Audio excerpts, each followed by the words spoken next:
femme.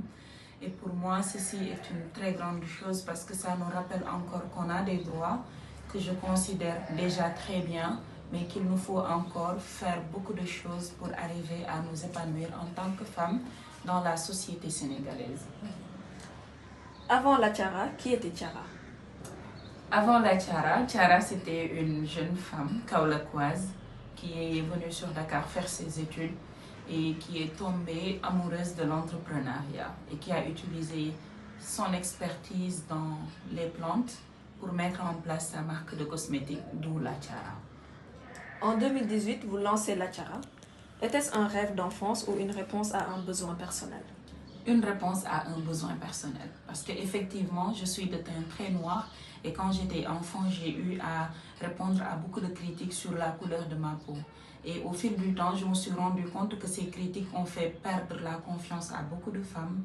Et donc, c'était pour moi l'occasion d'allier expertise, mais également conviction pour apporter une réponse à ces femmes qui veulent être belles et au naturel. Quel regard portez-vous sur la consommation du naturel, justement, aujourd'hui au Sénégal? Alors, de plus en plus, on voit que les femmes commencent à s'accepter de manière très naturelle et c'est très bien.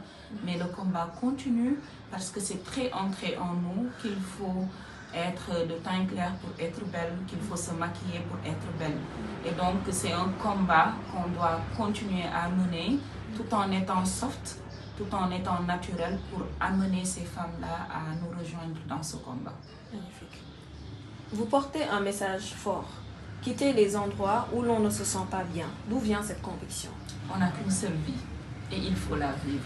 Et donc partout où on ne se sent pas bien, partout où il n'y a pas d'énergie positive, il faut partir parce que la vie mérite d'être vécue. Et je pense que c'est ne pas honorer la dignité humaine que de rester quelque part où on ne se sent pas bien. Bravo. Être entrepreneur au Sénégal, c'est d'abord du courage ou de la résilience?